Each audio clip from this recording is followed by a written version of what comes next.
हाय viewers, आज आपण बनवणार आहोत मेथीची सुक्की भाजी।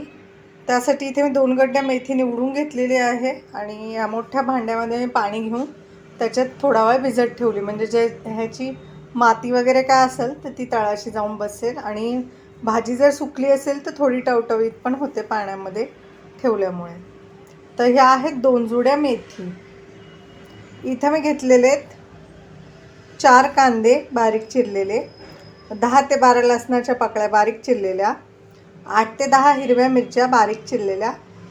तिखट तुम्ही जितकं खाता त्यानुसार तुम्ही मिरची घ्या। इथे मी 8 ते 10 मिरच्या घेतलेल्या आहेत। 1 वाटी भाजून केलेला शेंगदाण्याचा कूट, हा ऑप्शनल आहे, तुम्हाला आवडत असल्यास टाका, नसेल आवडत नाही टाकलं तरीही चालेल। हे पहा व्ह्यूअर्स, इथे मी कढईमध्ये ना 3 चमचे तेल घेतले, 2 गड्ड्या आहेत मेथीच्या, त्यासाठी इथे थोडासा हिंग टाकते मी, पाव चमचा हिंग टाकलेला आहे। तर हिंगासोबतच आपण आता ॲड करायचं आहे आपलं लसूण, मिरची आणि कांदा। मी हे तिन्ही एकत्र ह्याच्यासाठी टाकले की जेव्हा आपला कांदा परततो तेव्हा मिरची आणि लसूण देखील छान फ्राय होतो त्याच्यासोबत। तर आता छान असं आपण कांदा थोडासा हलकासा लालसर करून घ्यायचा आहे। आणि ही जी भाजी आपण शिजवणार आहे ती हाय फ्लेमवर शिजवायची आहे। कुठलीही पालेभाजी लो फ्लेमवर शिजवली तर तिचा रंग आहे ना तो अगदी शेवाळी होतो, हिरवागार राहत नाही। त्यामुळे हाय फ्लेमवर शिजवायच्या हिरव्या पालेभाज्या। तर हाय फ्लेमवर आपण हा कांदा थोडासा असा लाईट ब्राऊन करून घेऊया। हे पहा व्ह्यूअर्स, आता ना आपला लाईट ब्राऊन झालेला आहे कांदा हलकासा, आणि मिरची आणि लसूण देखील छान फ्राय झालेला आहे। तर आता आपण ह्याच्यामध्ये जी धुवून ठेवलेली आपली मेथी आहे ती ॲड करायची आहे।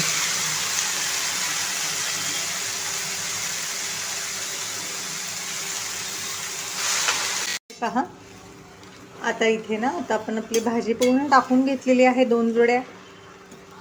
आता आपण ही छान अशी मिक्स करून घ्यायची आहे। भाजी कितीही दिसली हिरवी पालेभाजी तरीही ती शिजल्यानंतर थोडीच होते, त्यामुळे कमी होते, त्यामुळे लगेचच मीठ कधीच टाकायचं नाही। हिला छान असं बारीक होऊ द्यायचं आहे परतून आणि मग ह्याच्यात मीठ टाकायचं। नाही तर बऱ्याच वेळा काय होतं, आधीच मीठ टाकल्यामुळे भाजी खारट होते। त्यामुळे मीठ नेहमी भाजी थोडीशी कमी झाली की मगच ॲड करायचं आहे, त्यामुळे आपल्या मिठाचा अंदाज येतो। आता ही मी छान अशी परतून घेते हिला, म्हणजे ही छान अशी बारीक होईल। हे पहा व्ह्यूअर्स, आता आपली भाजी ना छान अशी बारीक झालेली आहे। तर आता आपण ह्याच्यामध्ये ना चवीनुसार मीठ ॲड करूया।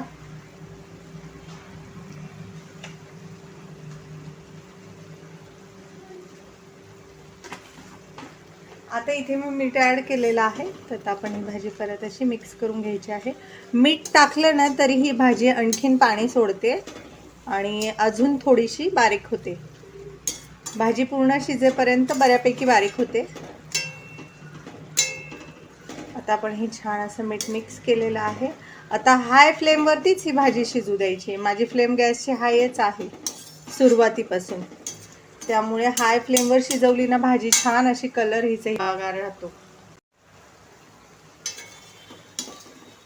हे पहा व्ह्यूअर्स, आता ना कंप्लीट 7 ते 8 मिनिटं झालेली आहे, भाजी आपली शिजतीये आणि तुम्ही बघू शकता हाय फ्लेमवर ठेवल्यामुळे तिचा कलर जो आहे तो हिरवागारच आहे।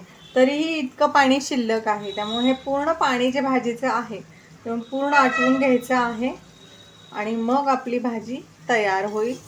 तर आणखीन 5 मिनिटं लागतील याला। तर आता आपण ही भाजी 5 मिनिटं अशीच ठेवूया हाय फ्लेमवर आणखीन।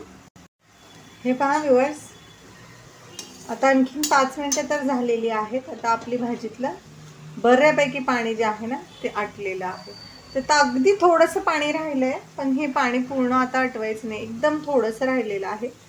तर ते तसंच ठेवायचं आहे, कारण जर तुम्ही भाजी भाकरीसोबत खाल्ली ना तर तुम्हाला ती खूप घशाला कोरडी लागू शकते।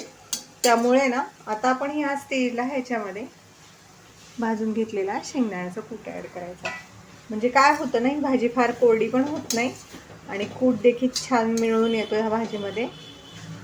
आता हा कूट टाकल्यानंतर ही भाजी आपण फक्त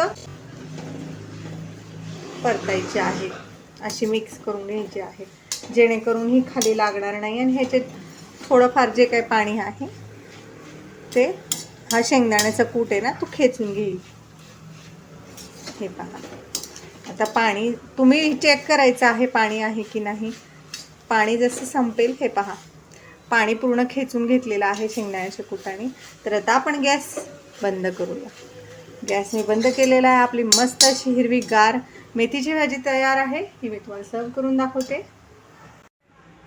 हे पहा व्ह्यूअर्स, बघा आपल्या मेथीचा कलर अगदी हिरवागार राहिला, कारण आपण तिला हाय फ्लेमवर शिजवलेली आहे आणि मस्त अशा गरम गरम वाफा पण निघता येते. आपली मजेदार भाजी तयार आहे मेथीची. आणि इथे मी ठेवली आहे बाजरीची भाकरी. ही बाजरीच्या भाकरीसोबत तर खूप छान लागते. आणि बाळंतीण जर तुमच्या घरात असेल तर मेथीची भाजी आणि बाजरीची भाकरी तिला नक्की द्या. बाळाला दूध येण्यास पण खूप मदत होते, त्यामुळे तिला देखील नक्की द्या. आणि माझी ही रेसिपी कशी वाटली ती कमेंटमध्ये नक्की सांगा. रेसिपी आवडल्यास चॅनल लाईक करा, सबस्क्राईब करा. तुम्हाला माझी ही भाजीची रेसिपी कशी वाटली ते नक्की सांगा. ही रेसिपी तुम्ही एकदा तरी नक्की बनवून पहा.